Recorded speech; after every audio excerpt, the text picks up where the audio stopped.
Welcome back to the Nullified Take, where we have the TNT takes for you on Survivor 47, episode, I believe, is it six? Six. And I'm Jake, and this is Coach Drew. How you doing, Coach? I'm doing well. Our apologies. I was really busy over the weekend, so we're just getting to it now. So I finally watched the episode today, and I've seen a lot of hype for it, and I think it lived up to the hype that people. Is it ever? No, but it's pretty damn good. Yeah, I think I'm personally a little lower on the episode than a lot of other people. That doesn't mean it's bad by any means. But it just felt like, first of all, as we'll get into, not a lot of suspense for who's going home. Two, I feel like this Mergatory, it like really felt like a Mergatory, like really weird in between. Like you can really tell this is not the merge yet.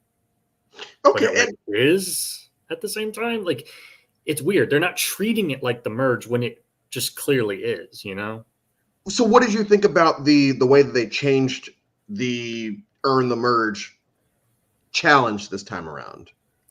I thought it was kind of dumb, honestly. I think like it's just the merge. Like that was the only thing differentiating it from the merge was that there was a whole group of people that were safe and a whole group of people that weren't. And it's like, okay, this is like some pseudo merge, but like this is just the merge.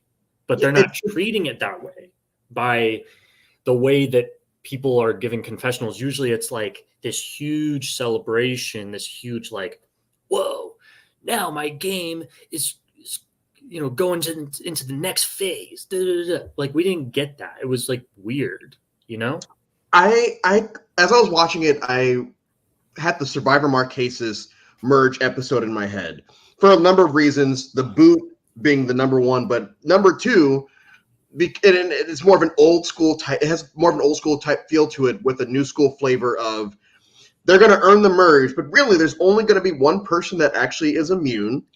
Mm-hmm. Everybody else is going to have to deal with it, but we're not going to call it a merge, and the person that gets voted out here isn't going to make the jury, similar to a lot of the older seasons where the first boot at the merge didn't make the jury. And the reason I compare it to Marquesas is because the merge of Marquesas saw Rob Mariano stirring the pot and doing a lot of mess, a lot of it warranted, but some not, and him getting clocked and him going home. Very similar to what we see in this episode where, Rome is doing Rome things and gets clocked, and then we spend the last 15 minutes knowing Rome's going to go home. And but I think it's because he's the one narrating everything, it makes it more interesting. It's not just everyone talking shit about Rome. It's Rome, narrating his demise and not even knowing it. Yeah, I agree. It did. I think that's a more recent thing with the new era where, they are all on the same beach and then they vote somebody out who doesn't make the jury. And I believe even the next person who's going to get voted out is also not going to make the jury as well, because they've been doing where it's eight members of the jury, final three. And I believe there's still 12 people left. So that leaves one person out. Like I said, I thought it was not a good episode. I just think it was a step down from the last ones. I thought it was really fun how they treated. Clearly, the editors saw this and they're like, "Fuck, what are we gonna do? How are we gonna create any suspense Yeah, with this there film?" is literally no intrigue. And they just said, "Oh, we just won't. We just will." And I'm trying to remember the last time they did that, like Banu, I guess, like, but like Yeah, that was like, but like I don't know about like post merge or like post it's funny pre because I would say it acts almost like filler for all those anime fans out there. It almost feels like filler, except for the fact that we are losing basically the first or second main character of this season in this episode. We see the Saul Rome rivalry end in this episode, and it's comparable to, for the people that watch this final season of Game of Thrones, it's comparable to the Night King just kind of dying. He's been built up for so long, and then he's just gone. I do agree with you on that. It's like it wasn't Rome's allies versus Saul's allies. It was no, everyone's just voting for Rome, and Rome's gonna go. The end. And that's fine. But like you said, I do feel like they were just kind of looking for stuff to fill in time here and there, just because we don't have anything. I'm thinking like specifically the challenge went on pretty long, which is not that big of a deal. Like I think you and me are both like don't really care about the challenges that much, but it was good enough. But it was much longer than challenges usually are. I don't know the exact time, but it just was clear that they needed to expand it to accommodate for there just wasn't as much that they can do. But yeah, like I have felt in recent seasons like, okay, they're saying it's not the merge, but like it is. This one is the first time where I'm like, even though the format was way more like that's just the merge, like given that there's only one person immune. But the way that they were treating, like there was like no continuance of like this is the next phase of the game. And so I don't know if I know I said like I just think it's dumb that like they just were like, okay, yeah, now one person's immune. Okay, that's just the merge then. Like that's what was differentiating. I'm repeating myself, but no, but I get it, and I won't say that I won't say that I disagree. So I like the episode. Was it my favorite episode of the season? No, I feel it was a drop. Sure, but based off of what everyone and their mama knew was going to happen this episode at a certain point, you kind of just have to roll with it. I wasn't bored by it, but I do feel like, I guess on the more positive end, it does set the stage for what's next, because we get things like Andy catching some votes and asking Sam, hey, did you know that was my name the other name out there? We get these things where people are starting to figure out that Sue probably found something a couple of episodes ago, something that everyone has, all the podcasts have alluded to, like, hey, they wouldn't show us all of this if it wasn't going to come back at a later point, because really it kind of got pushed to the side ever since it happened. So that's going to come into play. I feel like Gabe, in the trailer, Gabe's has gone back to I'm running the show.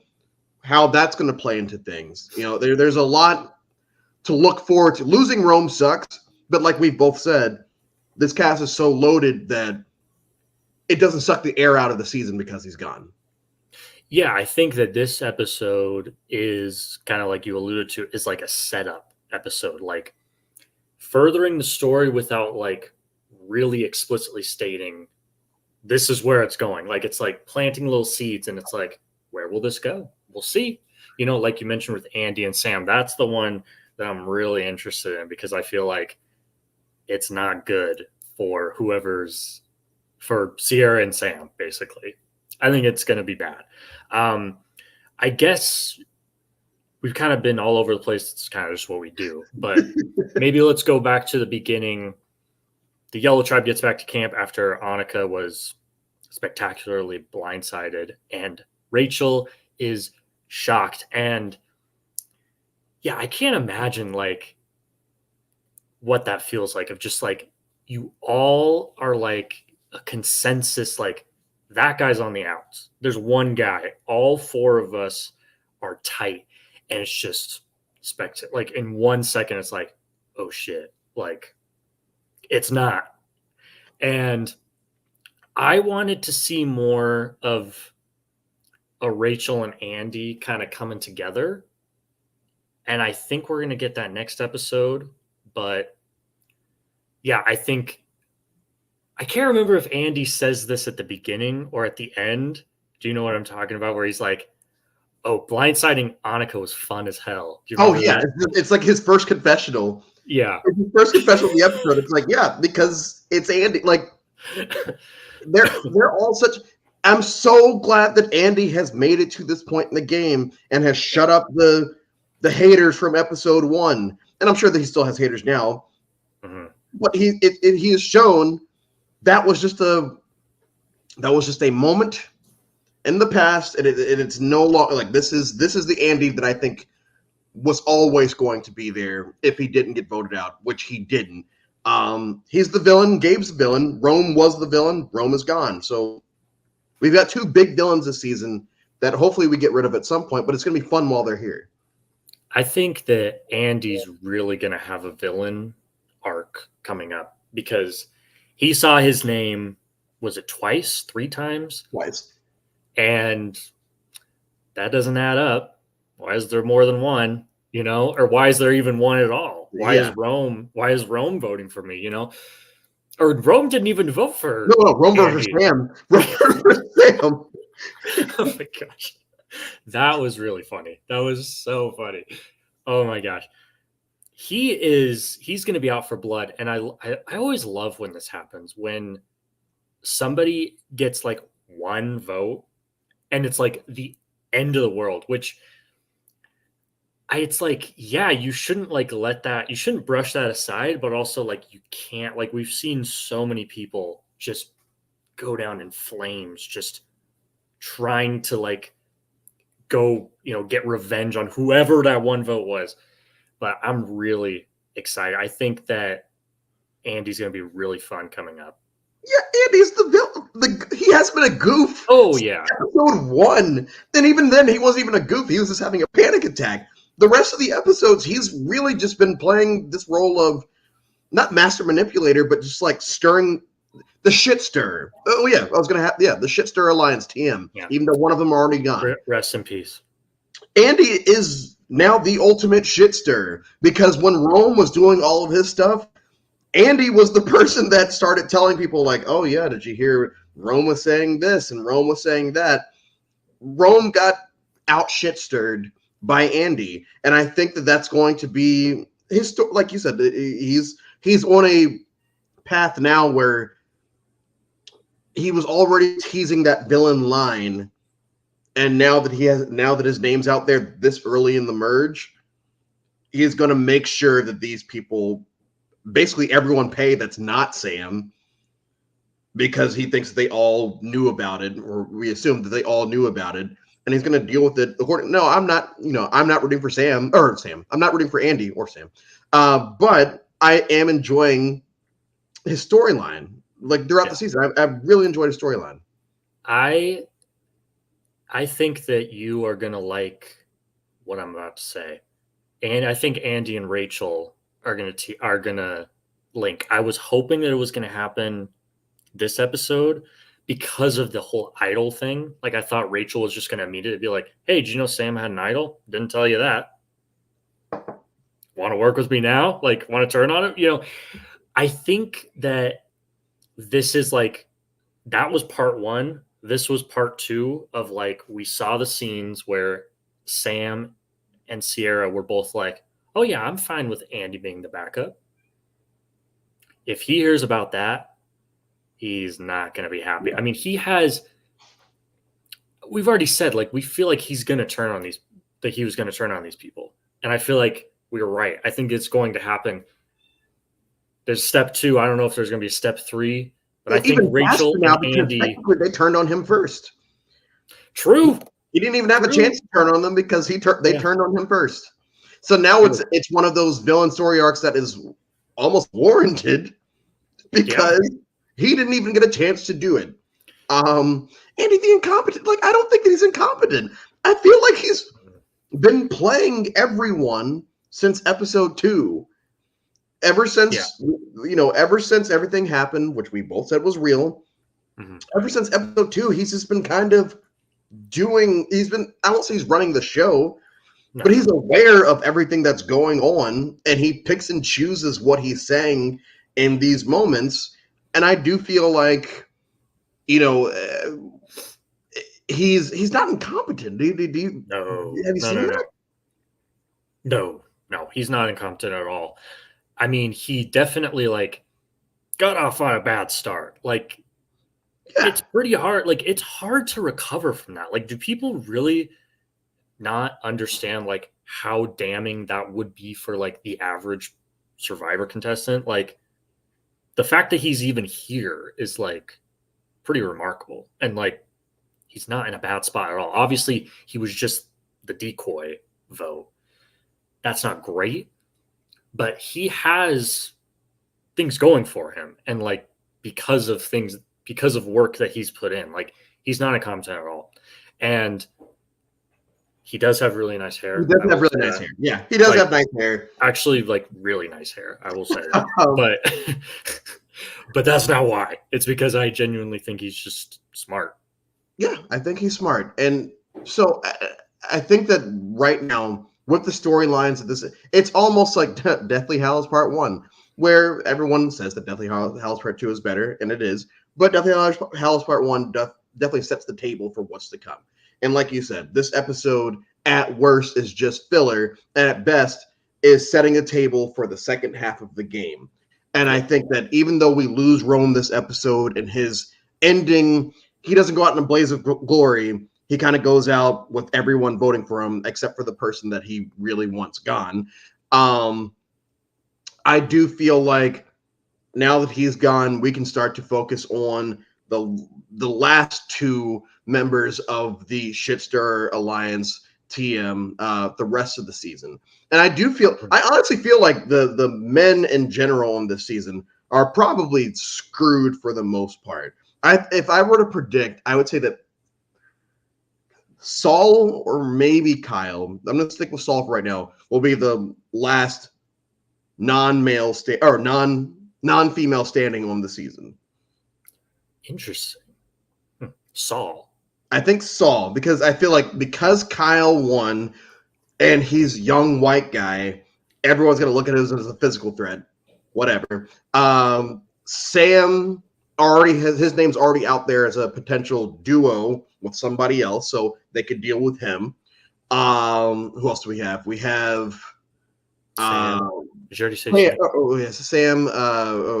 Gabe, who is a shitster and is going to eventually get blocked for it because this cast is very smart. I feel like I'm missing one other person. I can't remember off the top of my head, but I feel like just the way that everything's going down, I feel like Saul could be that last guy standing. I could see it, but I could see a whole range of possibilities. I think that Saul could be the next one gone.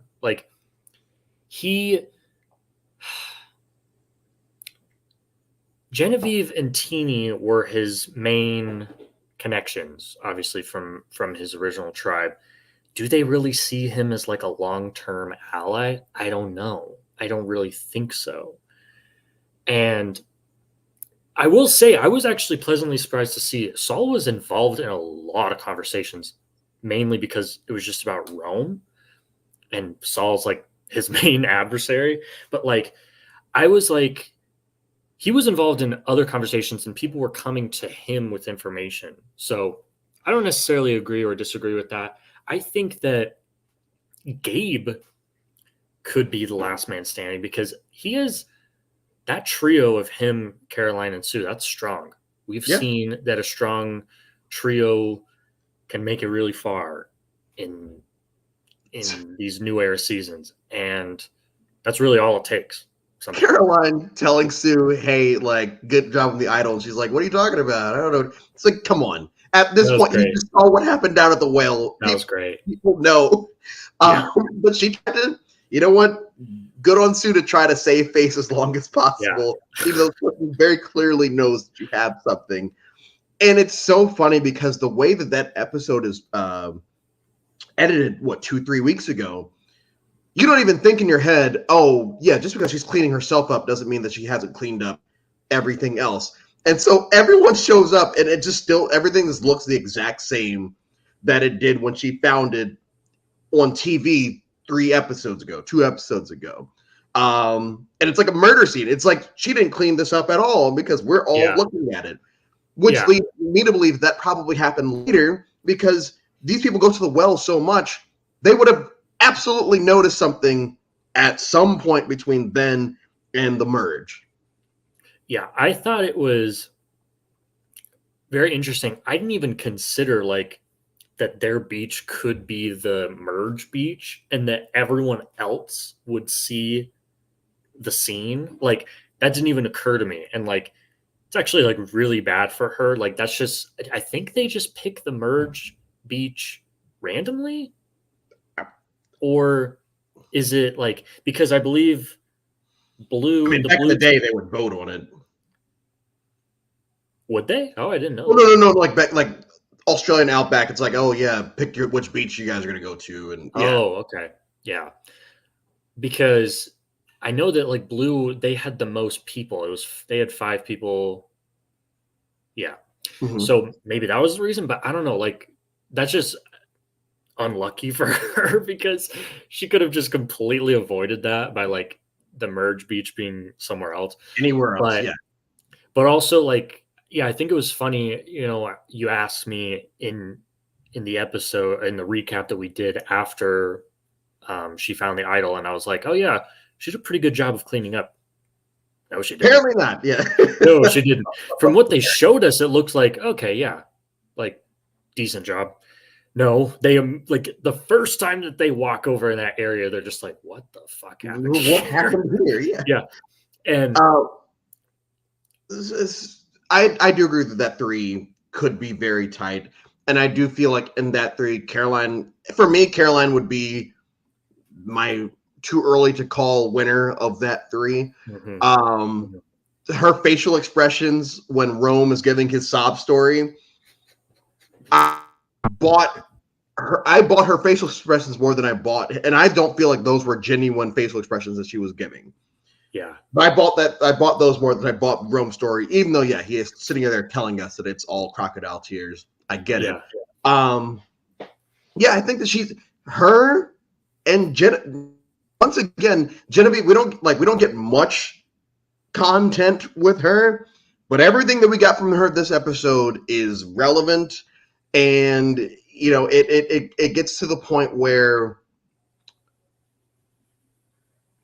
3 weeks ago we're sitting here saying, oh yeah, you know, who's the chick with the glasses? That's not.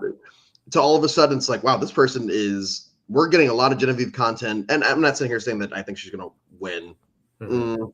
but she has definitely solidified herself as one of the main characters on the season.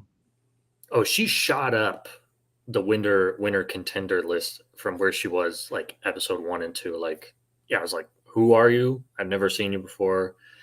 To like, okay, wait, she could actually win. Yeah. She saw the buoy and said that probably means something. Okay, and what was Sam doing? Like, obviously, it didn't end up like mattering, but this just something that I like focus on of like, why else would there be a buoy there, Sam? Because booze is just very natural in the Fijian waters. Yeah, it was just like naturally grow there. Yeah, everyone knows this. Naturally grown buoy. Yeah.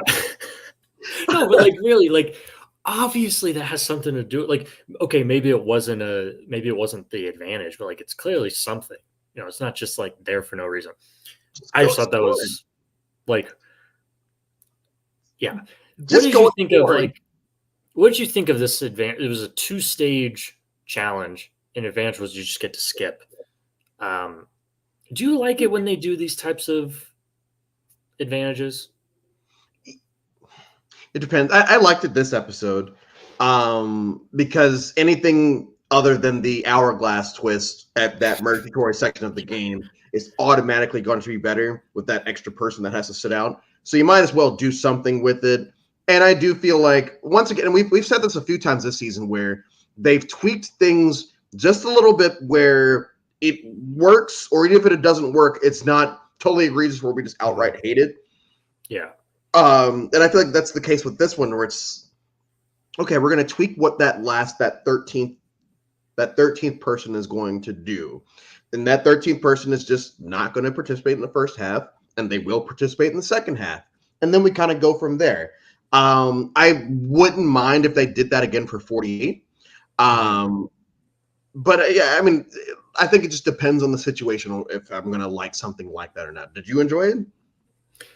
Yeah, I could take it or leave it. I think sometimes it can be like really like too advantageous, but I felt like it was okay here. And I think it's like I'm thinking of Philippines with Abby Maria, where is it Philippines or is it Cambodia, where she gets she gets this same exact advantage where it's like a 2-stage challenge, and then she just gets to skip the first stage entirely. Was that the Philippines episode that she won immunity? Yes. When she needed to win immunity. Yeah. And they're all shocked. I think the hell is frozen over. I think might have been the episode title, something like that. Yeah. Was the episode title. Yeah. Okay.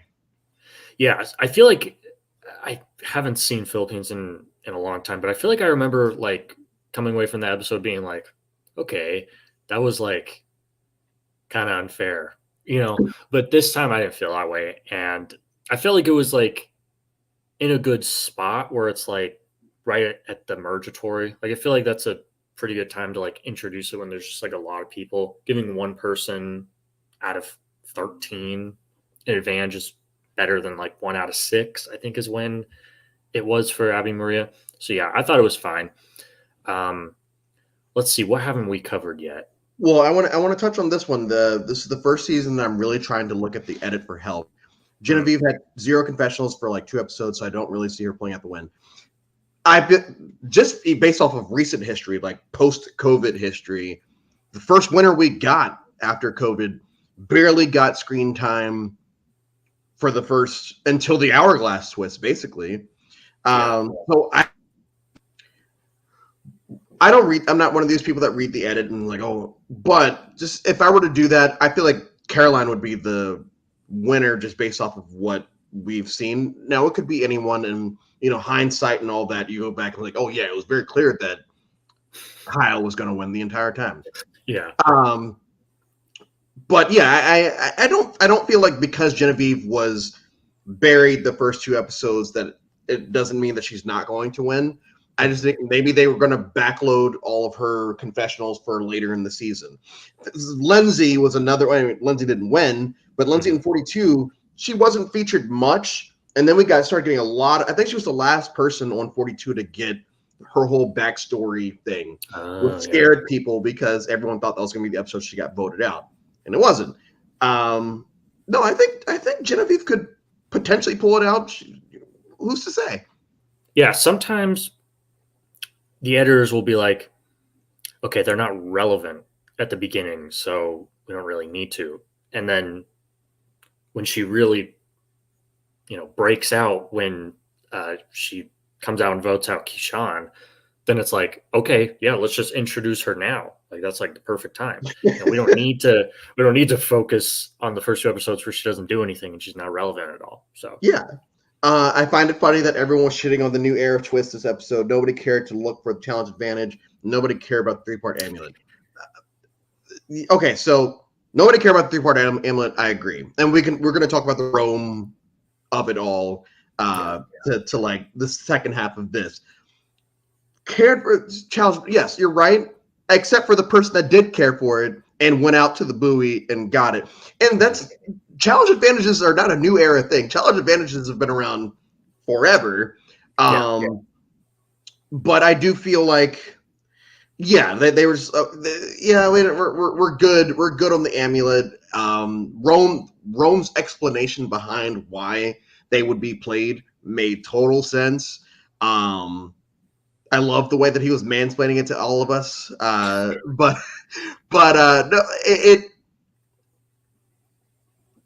I think that what they did with the amulets this season was like how they introduced them this time was fun.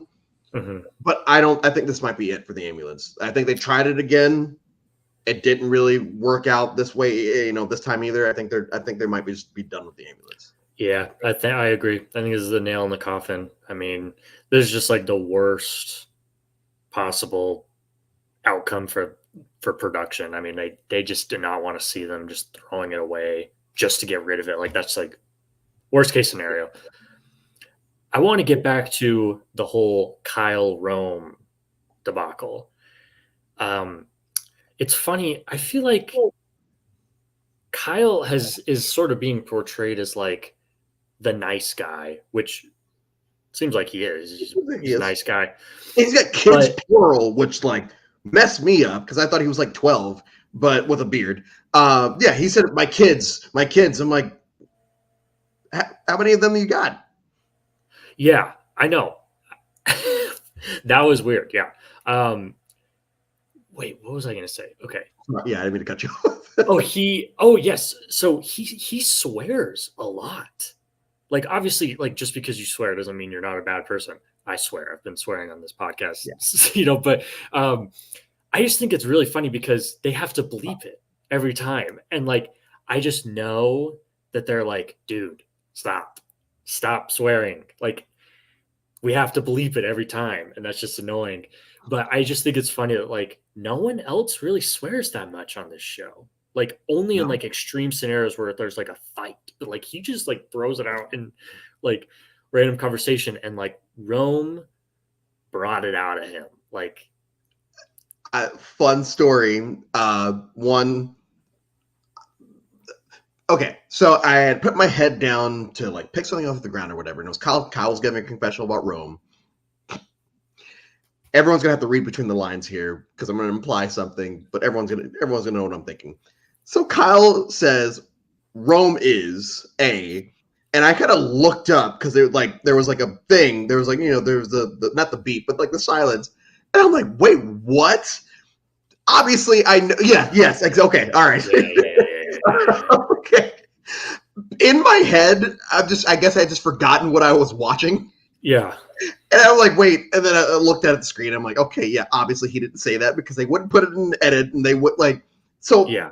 Me saying that, it was just like, oh, and that's when I picked up on the fact, oh, they've been doing that a lot with Kyle. Yeah.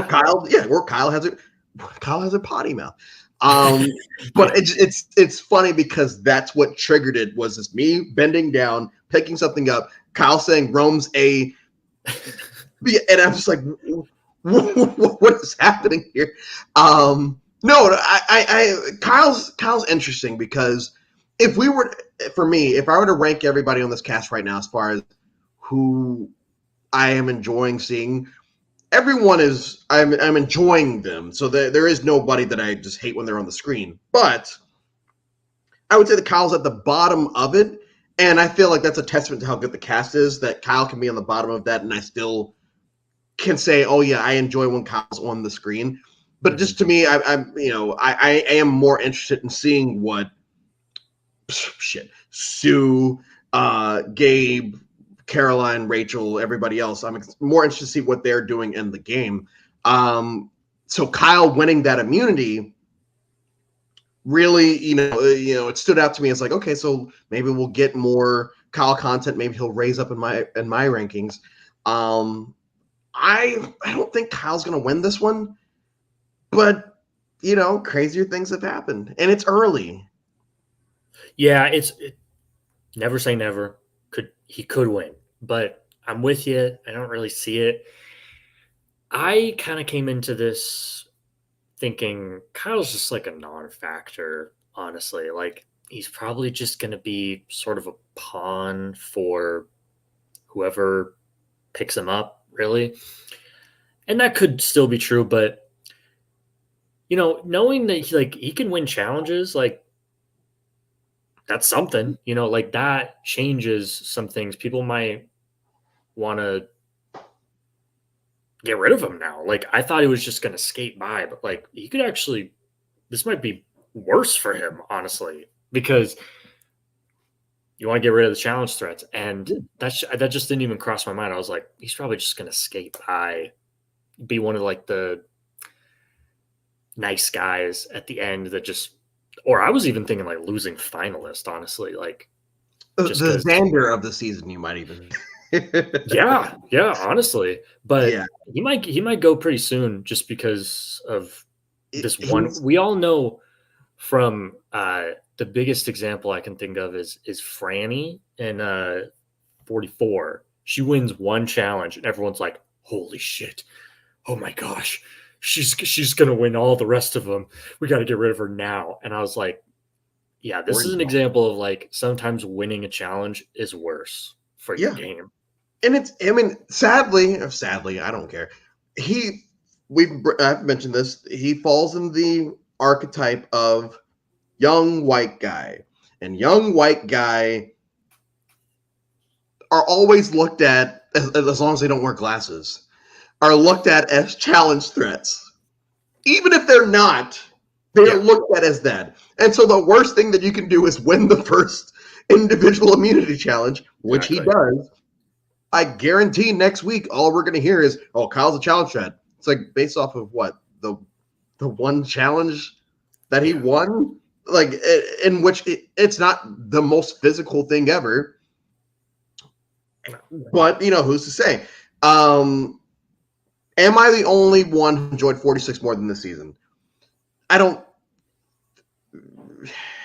Maybe. Yeah, I was gonna say I liked 46. I know there are a lot of people that hated 46 for some reason. I really enjoyed 46. It's my third favorite New Era season, maybe fourth. But I love 40, like 47 by the end of this. Even if this past episode was mid, as the kids say, um, I still think that 47 is going to end up being my favorite New Era season when it's all said and done. And that's not me hating on 46 because I actually really like 46. Entertainment wise, even like for, I don't know. I feel like I've been more entertained. Yes, it's fresh, but I feel like I have been entertained with 47 a little bit more. Jake, would you agree? Yeah, I would agree. And I'm with you too on 46 being a lot better than people give it credit for. Just like, anecdotal, evidence, but the circle that I'm in that watches Survivor, 46 is their favorite season of the new era. Oh, I was going to say ever. No, not ever. No. But we've watched all the new era seasons together, and 46 was like the first one where they came away from it being like that was a really good season. Like mainly because they're really into like big characters and obviously Q, huge character, really fun. And yeah, so this one I'm enjoying more. So I disagree with Zuda Man, but I think that's probably not a very popular opinion. I feel like you might be the only one that I've seen because I feel like 46 is like I feel like most people consider it like bottom tier of the new era. Everyone was bringing up Banu. Yeah. It's so funny because like I've mentioned, Banu grew on me eventually. But I think when I did the marathon over the summer and 46 was my last day and it was the day that I was live streaming, I that Banu fatigue hit very early because I'm like, I don't want to be dealing with this. I don't care that he's sad, that he's probably going to go home. I don't care. Then like after I was done the watch, I'm like, wow, I feel really bad. I was like really shit on Banu, and I don't actually even not like him. Like I was entertained by him when I first watched the season. You Mhm. know, um, so I think that, and as we start to wrap up with this, I do feel like even if we're not batting 6 for 6, let's say we're batting 5 for 6 right now as far as episodes. Let's say we put this one on the lower end. I still think that at worst, this sets up a lot of compelling storylines moving forward. And I think that as we move forward, there's not anyone in this season, and I said this before Rome left, and now I'm saying it after Rome is gone. There's not anyone in the season that if they left, it would completely take the air out of the season, unless they quit. If they quit, then it becomes a Nicaragua situation where I wasn't a Nyanka person, but I was always hoping eventually they're going to vote her out, and it's going to be very therapeutic to see it happen. And instead, oh, okay, I quit. So unless Gabe or Andy quit, it's going to be very fun to eventually see their downfall in a game way. Like I am enjoying them on TV. Yeah. Yeah, I agree. I think, repeating myself a bit, but yeah, this was a setup episode. I feel like the editors, they did as well as they could with what they had. This just wasn't a suspenseful episode. And I think they probably had a lot of fun in that editing room, editing those clips of of Rome going to people and being like, "So did you hear? It's Saul. He's gone home." And then they're like, "Oh, really? Oh, okay." And then it cuts to them being like, just shaking their head. I can't remember who it was. I think, yeah, it was really fun, and I think that it didn't drag on. It just was like got to the point, and then it like even like when they do that like slow-mo shot of like everybody with their torches walking down the beach, on their way to tribal, like Rome is still going on about like, you've got Saul, you are gone, Yeah, he's going home. Yeah. So before we get to our final words, some people have been saying that they felt it was condescending of Jeff to have Rome sit on his stool and explain everything. I didn't get that vibe. So it was really weird to me, like reading the discourse of like, do you think that Jeff was trying to embarrass Rome? I'm like, I don't think so. Like maybe embarrass him to I don't even know. Like who was he embarrassing him to? Like it felt like Jeff was just being Jeff and let Rome, who was it felt like Rome understood that part of what was going to happen at Tribal, and he was right. Did you feel like it was condescending or like? No, I think it was like, oh, you want to talk? Okay, go ahead. Like it was like him being like nice. Like I feel like I feel like last season Jeff was kind of starting to get sassy again, and he's gone soft this season again. Like Except for the rice, except for Rachel and the rice. that, but then he went soft with the negotiation with the chickens. Yeah, that's fair. Like That's he just fair. caved immediately. I was like, what the hell? But then he like, didn't cave when they asked if they could switch during the challenge this past week. True. Okay, so maybe he's been both. Okay, I'll give you that. But like I feel like he was like doing a favor. Like you get to sit in Jeff's chair. Like, whoa. Something that no one has done. Yeah. And like for Rome, as he says, which I thought was really nice, especially in the episode that he gets to go, or that he goes home, not gets to go home, goes home. Like he is a commentator, like he wants to be some sort of host, for his career. So getting to do that is like so cool, like just being a huge Survivor fan. So like I thought it was just an awesome moment. I don't know why people are like looking for things to be like, oh, Angry. Jeff was being mean. Who cares? Yeah, he's not calling Courtney anorexic this season. So, oh my god, yeah. So, or asking if Eric and Jamie have done the deed. Yeah, done the deed. Which man, that dated horribly. The China finale, the China reunion was. Oh yeah, Denise the lunch lady, and all that stuff. Weird. Any final thoughts on the episode? I think that maybe I would say we're batting 5 for 6 after this. It was It was a hard hit warning track fly ball. Let's say that. What's the score of the Dodger Yankee game? Yeah, good question. Man, what's going on with Aaron Judge? Yeah, Freddie Freeman hit a home run like right before we went live, so like I saw. so I think that might be GG's for the Yankees. Which is Yeah, fine because I'm a Sox fan, so we're all good. yeah. Well, I'm a Diamondbacks fan, so I didn't really want either of them to win. But who are we rooting for now? So Rachel's still my winner pick, but Rachel, Caroline, Genevieve. for me, I think I would say probably Caroline. There's not really one person I'm like, that's my person. For you, you had a winner pick going into it. I really like Rachel. I'd be happy if she won. I don't know who to hitch my wagon to. I think I'm just going to let it ride. I don't know if I'm rooting for one person in particular. Is there anyone that you would be kind of like, I'm good? If like I don't want that person to, well, not I don't want, but like you'd be kind of okay, I guess. Oh, cool, they won, I guess, whatever. I mean, probably Kyle. Yeah. Sue? What about Sue? If she won, no, I'd be okay with that. Okay.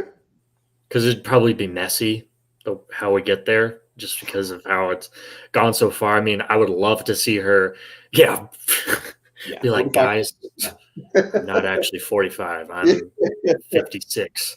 And everyone, I just am so curious to see what people would say, because if it were me, I'd be like, okay. Yeah, I'd be like, what? You're actually the same age as I thought you were in my head before you lied to me. Yeah, and then I was actually surprised when you said, yeah. She should have said she was 47. Yeah. Oh, yeah. She should have just said she was 47. And then that final shot would be like, guys, it'd be so fitting for a 47-year-old to win for season 47. Gabe or Sue from blue, Sam from yellow, Saul from red. As far as who you would want to win or who you would be like, you want to say dissuaded. That's not the word. Dissatisfied. Yeah, dissatisfied with. No, like I said, well, we've got 2 days until the episode now because we filmed this one today. I think we're in for a ride.